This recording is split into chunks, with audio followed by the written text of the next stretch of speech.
This video is on Chebychev's inequality. Chebychev's inequality. Let x be a random variable with expected value mu and standard deviation sigma. The probability is given by this formula. Expected value is the same as the mean, which is given in the calculator as x bar, and standard deviation is the same as sigma, which is given in the calculator as sigma x. A probability distribution has a mean of 7. Use Chebychev's inequality to estimate that the outcome of quiz 2 is between 4 and 10. This histogram shows this probability distribution. The expected value or mean is given by x bar and is equal to 7. The standard deviation, sigma x, is given by 1.8257, etc. In our manual video on variance and standard deviation, we showed how to calculate the variance and standard deviation. Here we have the screen with us manually calculating the variance and standard deviation. Right now we're interested in D1 and D4. D1 is the outcome on quizzes 1 and 2, and D4 is the probability of the outcome for quiz 2. To come up with mu, we use weighted means. We put in D1 and D4 and it gives us the answer of 7. Let's talk a little bit about what a weighted mean is. We take the sum of D1 times D4 and then we divide it by the sum of D4. D1 times D4 is actually the expected value, which turns out to be 7. The sum of D4 turns out to be 1, so the weighted mean gives us the expected value. Remember, the expected value, mean, and average are all the same. To make it easy to use this formula, we store the calculation for weighted mean under mu. Let's take a look at how we use our calculator.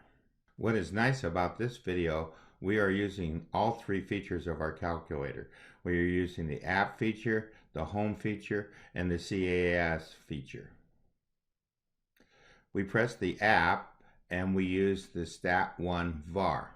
Pressing start takes us to the noon view where we have our probability for D4 and we have our scores from 2 to 10. D4 is quiz 2 probability distribution. D2 is quiz 1 probability distribution.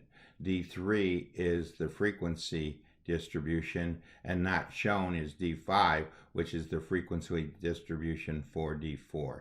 D3 is the frequency distribution for D2.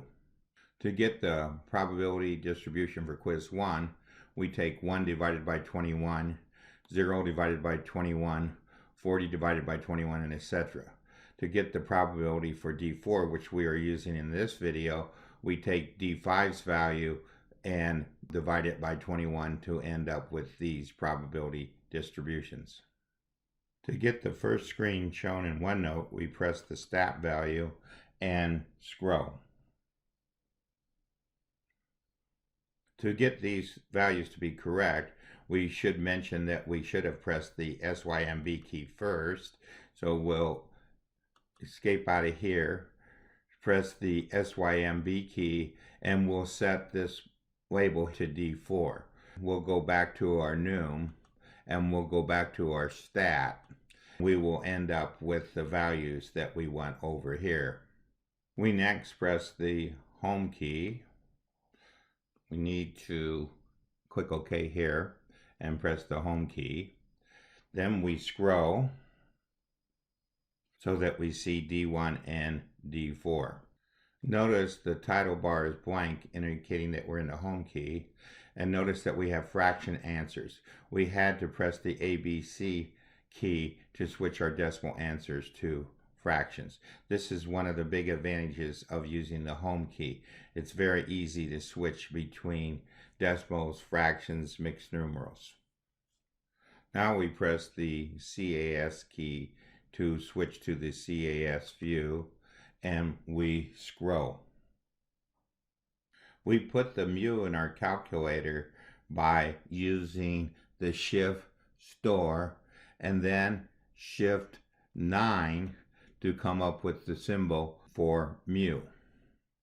If we stored this in home view, it would write this out with an arrow here and the mu on this side. When we're in the CAS view, it switches the storing over to a colon equal. We could have typed it in directly with the colon equal numerator and denominator using the template key. We echo back sigma using Shift 9 to come up with our sigma key. Then we go to use the solve function. We press the toolbox. We make sure we're in CAS. We press option number 3 for solve and option number 1 to come up with our solve function. The solve function is the big advantage of the CAS view. CAS stands for Computer Algebra System. When we're doing things like solving and factoring, they work much better in the CAS system. It leaves answers in exact form. We leave the square root symbol in the answer. And the same thing happens for fractions. It will write the answer as a fraction. So let's go ahead and complete this solve command. We have mu minus k times sigma x equals 4, comma k, and it gives us our answer as a list for k. We need this answer stored under k without the brackets.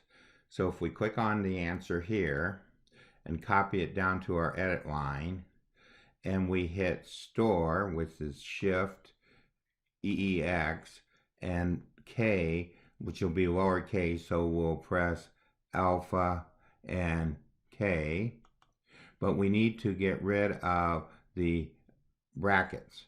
So we go back over to here and we'll hit delete, move up to the front, and hit delete. Now if we press enter, it will put this into our calculator. It will switch it over to the k colon equal command. Scrolling our calculator, we now need to find what 1 minus 1 over k squared is. For this particular item, we will use our template to get the fraction part. So when we're entering it in, we come after the subtract sign, we will use the fraction template. This turns out to be 6296.6296, which is our answer, which is approximately 63%. We now do the solve command with the plus key. We have scrolled our screen so that we could see our other solve command. If we click on it and click copy, we can just go into this particular one here. Since we're using the mouse, we'll just move to it quickly. We'll backspace, we'll type add key, and then we'll press enter to come up with the answer for the addition problem. Since we already have our answer in the history area, we'll escape out of here, and then we'll scroll down. Since the solve list answer comes out to be a negative, we take our previous k, press template to get our fraction, hit our parentheses key, hit our change of sign key, and put in our k and square it to come out with 62.96 or 63%. Our last two lines in the history area are these two parts to our formula. So when we put these in to our calculator, we come up with that we're going from 4 to 10. We started with the picture of the histogram, so let's take a quick look at how we come up with the picture of the histogram. If we hit our app key and hit our start key, we come up with this screen. We hit the SYMB key and put the D4 like this screen right here. We go to Shift, Plot, and pick our values. Our values are going to be 1 for width. The range goes 1 to the left of our value of 2 and 1 to the right of our value of 10, so it goes from 1 to 11. We have a space on both sides and a space below and a space above. Our X range goes from 1 to 12. Our Y range is -1 over 21 to 8 over 21. Our X ticks are 1 and our Y ticks are 1 over 21. When we hit plot, we end up seeing this particular graph. We had the tick mark set to 7 up here when we first started. So to do that, you press the menu key, the go to key, you put in 7.5. The average is 7, but the width is 1, so half of the width is 0.5, so that's why we put in 7.5. We press our menu key and we end up with the screen. Let's switch back to our inequality screen. This is where we started. This ends our video on Chebychev inequality.